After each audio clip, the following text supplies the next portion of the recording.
Buenas tardes muchachos. Vamos a comenzar hablando en este primer video de la estructura atómica y a comenzar a discutir cómo se representan las moléculas en química orgánica. Bien, ¿cómo es un átomo? Se compone de electrones cargados negativamente, de protones cargados positivamente y de neutrones que no tienen carga. Resulta ser que los protones y los neutrones están concentrados en el núcleo del átomo y se dice que los núcleos de los átomos son masivos porque la masa de los electrones es 1800 veces menos que la de un protón. Se considera por esto que los electrones tienen una masa despreciable. Sin embargo, hay que decir que los electrones que se mueven, ¿verdad?, en regiones energéticas, ¿verdad?, alrededor del núcleo, regiones energéticas específicas, son responsables de la formación de los enlaces químicos. Bien, los elementos se caracterizan por tener lo que se llama el número atómico, que es el número específico de protones que tiene cada elemento. Es como la cédula de identidad de un elemento, el número de protones. Ahora, resulta que los átomos también tienen algo que se llama el número de masa, que es la suma de los protones más los neutrones. Entonces, puede ser que tres átomos que tienen diferente número de masa sean del mismo elemento. A eso se le llaman isótopos, diferente número de masa pero igual número atómico. En el caso del carbono tenemos tres isótopos, el carbono 12 con un 99.9% de abundancia, el carbono 13 con un 1% de abundancia y el carbono 14 con un 10 a la menos 10% de abundancia.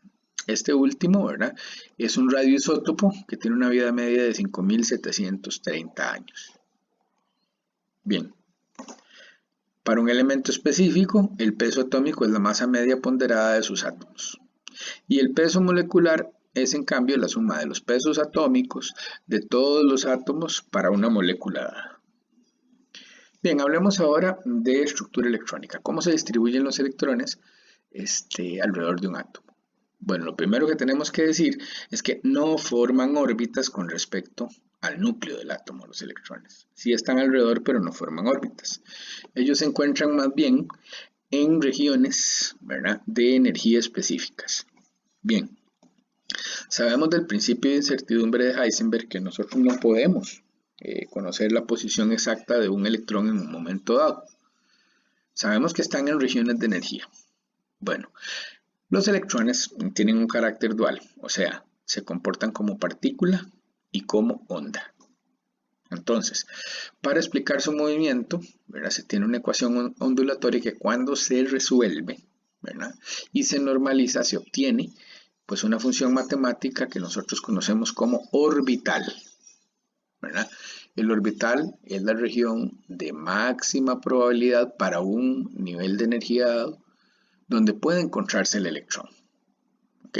Bueno, si ahora hablamos del orbital 1s, ¿verdad?, tenemos que decir que el 1, ¿verdad?, es el número cuántico que define al nivel de energía donde está ese orbital, ¿verdad?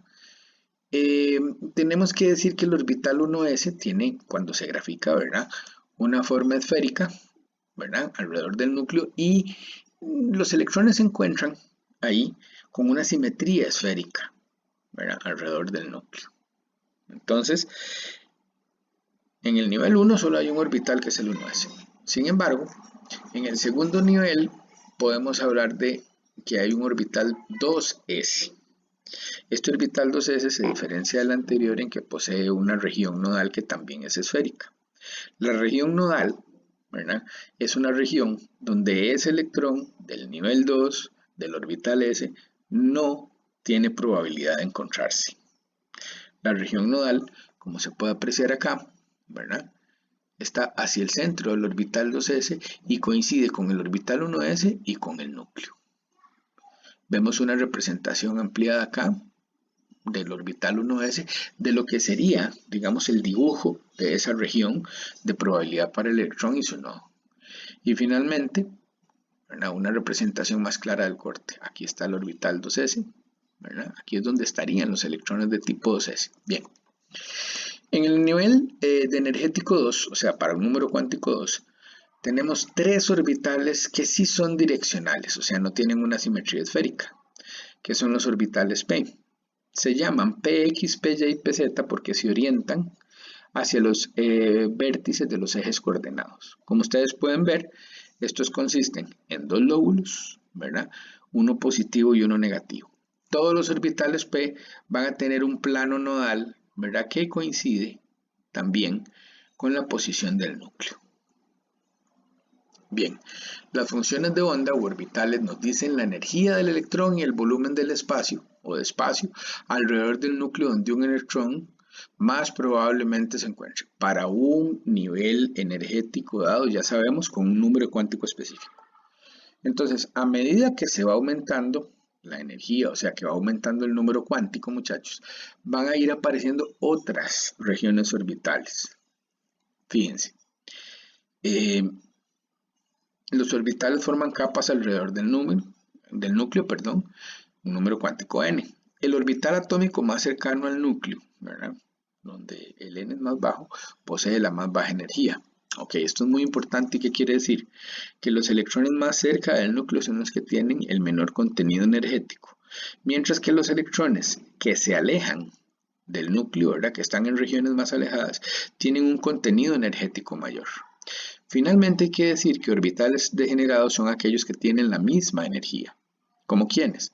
Como los orbitales P del nivel 2. Que acá podemos observar claramente, muchachos, el diagrama de energía, ¿verdad? De los primeros dos niveles de energía. Vemos que el nivel 1 solo tiene un orbital 1s, mientras que el nivel 2 tiene el orbital 2s y los orbitales degenerados 2px, 2py y 2pz. Bien, podemos apreciar acá que ya en la tercera capa, ¿verdad? O sea, en el nivel 3 de energía, número cuántico 3, con respecto al núcleo, ya no solo hay orbitales S y P, sino que aparecen 5 orbitales D. Y en la cuarta capa, ¿verdad? Alrededor del núcleo, más lejana, con un número cuántico de 4, tenemos orbitales S, P, D y 7 nuevos orbitales F. A medida que nos alejamos del núcleo, entonces, se va ensanchando la estructura electrónica porque pueden haber diferentes regiones energéticas donde los electrones se puedan alojar. Ok. Bien, otras definiciones importantes que tenemos que tener son el principio de construcción. Ok, los electrones ocupan los orbitales con la energía más baja primero. O sea, cuando estamos haciendo el llenado de los electrones de un elemento, con respecto a los electrones que nos dice la tabla periódica que debe tener, debemos de llenar primero los orbitales que tienen más baja energía. Segundo, el principio de exclusión de Pauli dice que solo dos electrones pueden ocupar un orbital atómico y los dos electrones deben de tener spin opuesto. ¿Ok? Entonces el orbital 1s se llena solo con dos electrones. El 2s con dos electrones. El orbital 2px con dos electrones y así sucesivamente. Finalmente nos dice la regla de Hund que los electrones ocuparán primero todos los orbitales degenerados vacíos, semillenado, lo que se conoce como el semillenado, antes de emparejarse en el mismo orbital. ¿Esto qué quiere decir? Que si yo tengo 3 orbitales degenerados y tengo 3 electrones, entonces pongo 1 en cada orbital degenerado. No pongo 2 en el primero y 1 en el segundo, no. Se semillenan todos los orbitales que tengan la misma energía. Bien, hablamos ahora de los electrones de valencia. Los electrones de valencia son los electrones que le sirven a los átomos para formar enlaces. Estos varían de átomo a átomo. Vean ustedes como, por ejemplo, el boro tiene 3 electrones de valencia, el silicio tiene 4 y el antimonio tiene 5. Bueno, acá podemos ver en esta tabla, ¿verdad? Lo que son las configuraciones electrónicas de los átomos más pequeños, y nosotros nos vamos a concentrar mucho en todos estos átomos de los niveles 1 y 2, porque ahí es donde está el carbono, ¿verdad? Y el comportamiento de los otros elementos que están cerca del carbono le permiten a estos otros elementos enlazarse y formar compuestos muy estables con el carbono. Entonces nos van a interesar mucho estas configuraciones electrónicas, muchachos, y nos van a importar mucho todos los cambios que ocurran en ellas. Bien, aquí tenemos la configuración electrónica basal para el carbono y así es como se representa. Observen, 1s2 2s2, bueno, aquí falta un 2, pero esto es 2p2. Esa es la configuración electrónica del carbono. Bueno, como les decía, tomen la importancia a estos elementos que los veremos muy asociados con el carbono. ¿Okay? Muchos de ellos conforman una gran cantidad de compuestos orgánicos y por eso es que para nosotros son tan importantes. ¿Okay? Bien. De nuevo, esta tabla trae condensadas las configuraciones electrónicas, muchachos. La recomendación aquí es que ustedes puedan, ¿verdad? Como manera de repaso, tomar un elemento dado de la tabla y escribir su configuración electrónica. Con respecto a estos elementos, ¿verdad? Ustedes ya las tienen aquí, se pueden revisar el ejercicio, ¿verdad? Ok, ahora vamos a empezar a hablar de los enlaces, o sea, por qué se enlazan los átomos en la naturaleza. Bueno, Luis decía que un átomo es más estable si su capa externa está llena o contiene 8 electrones y no tiene electrones de alta energía. Bueno, esto es lo que conocemos como la regla del octeto, ¿verdad? O la teoría de la capa llena de electrones, ¿ok? Entonces, en la naturaleza los átomos ceden, ¿verdad? O bien aceptan, ¿verdad? O bien comparten los electrones. Hay dos tipos de enlaces que son importantes para nosotros. El enlace iónico, en el cual un elemento como el litio, ¿verdad? Le cede un electrón al flúor. Y entonces tenemos una asociación, ¿verdad? Una atracción electrostática que me permite tener un enlace. Pero lo que es importante es que cuando el litio le cede el electrón al flúor, el flúor alcanza una configuración de octeto en su capa de valencia, ¿verdad? Como ustedes pueden ver. Y el litio no puede tener 8, pero también se estabiliza al perder un electrón, ¿ok? Porque llega a una capa llena de 2 electrones. Bueno, esto es un tipo de especies, ¿verdad? Otro tipo de átomos en la naturaleza se enlazan, ¿verdad? Compartiendo electrones y así completando sus octetos. Bueno, los enlaces covalentes pueden ser simples, dobles o triples. Ok. En química, un enlace iónico o electrovalente se forma por la unión de átomos cargados con cargas opuestas, por la atracción electrostática que se genera entre ellos. Entonces, normalmente, ¿verdad? Cuando un átomo pierde un electrón y se lo cede a otro, ¿verdad? Entonces ellos forman retículos cristalinos, como en el caso del cloruro de sodio. Okay. ¿Qué propiedades tienen los compuestos iónicos? Bueno, muchos de ellos son sólidos, ¿verdad? Tienen altos puntos de fusión, como dice acá, hay algunos que tienen puntos de fusión más altos de 400. Bueno, la sal de cocina andaba ahí por 900, ¿verdad? Dice, para fundir un cristal iónico se hace necesario deshacer la red cristalina, ¿verdad? Es decir, separar los iones. Claro, esto cuesta mucho porque la fuerza de las fuerzas más grandes en la naturaleza es la interacción electrostática positivo-negativo. Y los iones positivos, entonces, se atraen con mucha fuerza con los negativos. Ahora, sí podemos ver que los compuestos iónicos se separan en el agua.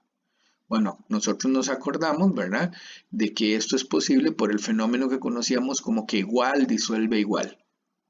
Resulta que el agua es un dipolo y las moléculas de agua tienen la capacidad de interactuar con los iones positivos por una parte y con los iones negativos por otra parte, ¿verdad?, rodeándolos, y la interacción electrostática entre el agua y el ion positivo y el agua y el ion negativo, muchachos, es de la misma intensidad que las fuerzas dentro de los retículos cristalinos.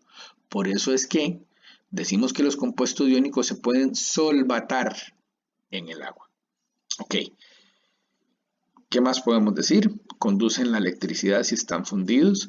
Resulta ser que el agua y algunos otros líquidos, cuando se les disuelven sales, sí pueden conducir la corriente eléctrica, ¿verdad? Muy importante. Y hay que decir que los compuestos iónicos son insolubles en su mayoría en disolventes que son no polares. ¿Ok? Los puntos de ebullición entonces también son muy altos, ¿verdad? Y los puntos o las densidades, muchachos, disculpen, también son muy altas.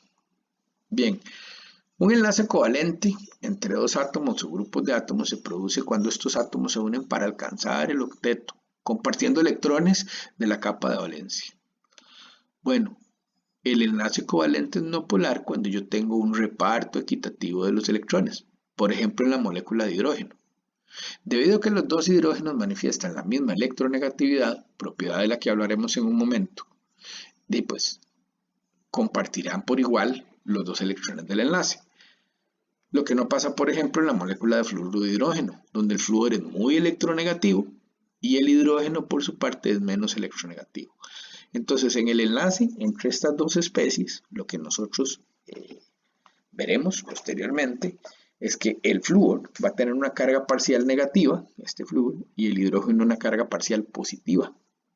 Claro, porque la densidad electrónica está siendo atraída hacia el flúor, que es más electronegativo que el hidrógeno. Nada más para que recuerden, la electronegatividad aumenta hacia la derecha en la tabla periódica y hacia arriba. Vean, esta es la tabla de Pauling de electronegatividad y vemos aquí que el flúor es el elemento más electronegativo, o sea que tiene la mayor tendencia a atraer los electrones en un enlace, como ustedes pueden ver, porque tiene una electronegatividad de 4. Podemos ver cómo se distribuyen las otras electronegatividades. Vean que el carbono tiene una electronegatividad de 2.5 y se considera que es un elemento realmente poco electronegativo. Ok, observamos por aquí, entonces un poco más de ejemplos, ¿verdad? Aquí vemos el mapa de distribución electrónica, ¿verdad? Y vemos que en la molécula de flúor, la distribución electrónica es equitativa, ¿verdad? O pareja con respecto a los dos átomos de flúor. Mientras que en la molécula de fluoruro de hidrógeno, ¿verdad? La densidad electrónica, ¿verdad? Donde está rojo es donde se supone que hay una mayor densidad electrónica y donde vemos en el diagrama este como azul, ¿verdad? Pues es donde hay menos. Entonces, por acá tenemos más densidad electrónica porque el flúor es más electronegativo. Esos son los mapas, ¿verdad? De potencial electrostático, ya sabemos. Azul, más positivo, ¿verdad? Y rojo, más electronegativo o más electrones. Ok. Bien, vamos a hablar de las moléculas covalentes que son polares. Entonces, son moléculas que tienen una simetría eléctrica, claro. Tienen dos cargas en puntos opuestos, ¿verdad? Vemos tres, por ejemplo. El cloruro de hidrógeno, ¿verdad? Una cosa, recuerden que se llama cloruro de hidrógeno y como ustedes pueden ver es una molécula covalente. Cuando se pone en agua se llama ácido clorhídrico, ¿verdad? Porque se disocia completamente. Pero el cloruro de hidrógeno es una molécula, como ustedes pueden ver, covalente y es un gas. El agua es un dipolo que ya conocemos, los hidrógenos tienen carga parcial positiva mientras que el oxígeno concentra la carga negativa de la molécula. Y aquí lo que tenemos es una molécula de acetona, donde el oxígeno, como podemos observar, ¿verdad? Es la región, digamos, negativa, mientras que los carbonos, que quedan a los dos lados de esta unidad, que se llama un carbonilo, son positivos. Bueno, ok, resulta que un dipolo tiene un momento dipolar, muchachos. Bueno, y el momento dipolar tenemos que entenderlo de dos formas. Primero vamos a explicar lo que es el momento de enlace y después el momento dipolar de una molécula más grande. El momento dipolar, ¿verdad? Se define como μ y es la carga por la distancia de enlace. ¿Okay? Entonces en esta tabla ustedes pueden ver diferentes momentos dipolares. Por ejemplo, vean, el momento dipolar de un enlace carbono-hidrógeno es de 0,4. Nosotros en química orgánica, y para irselos diciendo de una vez, consideramos, muchachos, que los enlaces carbono-hidrógeno son no polares. Pero vean, por ejemplo, ¿verdad? El momento dipolar de un enlace nitrógeno-hidrógeno es 1.3. ¿Ok? Entonces nosotros aquí consideramos que sí hay, ¿verdad? Un enlace que es covalente polar. Bueno, muy bien. La polaridad de un enlace, ¿verdad? Entonces se mide por el momento dipolar, más claro aquí, la distancia de enlace, ¿verdad? Y muy importante que nosotros veamos la carga, ¿ok? Ahora, cuando tenemos una molécula, ¿verdad?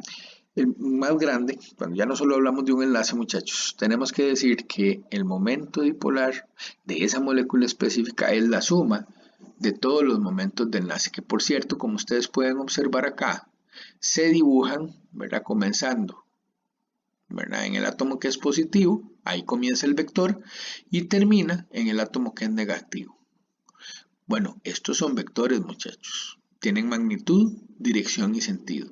Si ellos se suman con el método del paralelogramo, vamos a encontrar que en el caso del clorometano, el momento dipolar es de 1.9 y vemos que la molécula entonces es muy polar. ¿Ok? Bueno, en el caso del cloroformo, vemos que tiene un momento dipolar de 1 y que los enlaces polares son los enlaces carbono-cloro. Ojo, cuidado con esto, ¿verdad? Ahora vemos tal vez un poquito más. Puede ser que en una molécula hayan enlaces polares, pero que la molécula al final no sea polar, porque fíjense ustedes que aquí tengo este que sale hacia fuera del plano, hay que explicar después qué significan los guiones, las líneas y esta cuña, pero vamos a decirles de momento que este cloro sale fuera del plano y que este cloro se mete, entonces hay una resultante en este sentido. Mientras que estos dos en el plano generarán otra resultante, disculpen, en este sentido, y por esa razón se anulan, ¿verdad? Entonces hay que pensar, ¿verdad? Es la suma vectorial de los momentos dipolares, el momento dipolar de una molécula como esta. Depende de la polaridad de los enlaces y de la geometría de la molécula, ¿verdad? Los pares de electrones no compartidos contribuyen muchísimo al momento dipolar, ¿ok? Acá tenemos otras representaciones, vean cómo, ¿verdad? Este par de electrones, solo que tiene el nitrógeno, contribuye mucho a la suma de los otros tres vectores, dándome un momento dipolar de 1,46. ¿Ok? Bueno, en este caso, por ejemplo, podemos ver, ¿verdad?, que la resultante es 0,24. Esta molécula es menos polar que esta. ¿Por qué? Porque este vector se opone a la suma de estos tres en este caso, porque los fluoros son más electronegativos. Bueno, momentos dipolares de algunas moléculas simples. Aquí tenemos, ¿verdad? El dióxido de carbono es 0 porque si sumo estos dos vectores, ya ustedes saben, me da 0. El agua tiene un momento dipolar de 1,83, es grande, ¿verdad? La acetona más de 2,72 y tenemos moléculas orgánicas más grandes que también pueden ser polares. Ok. Entonces, de nuevo, representaciones claritas, ¿verdad? Donde podemos ver las moléculas polares y el vector final, ¿verdad? O la suma que representa el momento dipolar.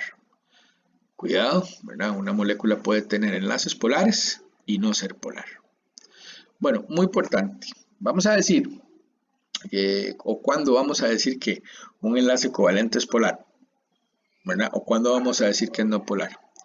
Vamos a decir que un enlace es iónico si la diferencia de electronegatividad entre los dos átomos que uno está pensando que se enlacen mayor de 1.7. Si la diferencia de electronegatividad está entre 0.3 y 1.7, yo digo que el enlace que se forma entre esos dos átomos es un enlace covalente polar. Mientras que, ¿verdad?, si la diferencia de electronegatividad, ¿verdad?, entre las dos especies que se forman está entre 0 y 0.3, yo digo que es un enlace covalente no polar. Bueno, este es un aproximado, muchachos, ¿verdad? Es bueno saberlo como un segundo criterio. Siempre hay que ir a ver las propiedades, muchachos, de los enlaces, ¿verdad? Y su comportamiento ya en la naturaleza. Ok. Bueno, vamos a llegar hasta aquí con este primer video, muchachos, porque ya tenemos algunos minutos y empezaremos inmediatamente a grabarles un video de las estructuras de las moléculas en química orgánica. Gracias.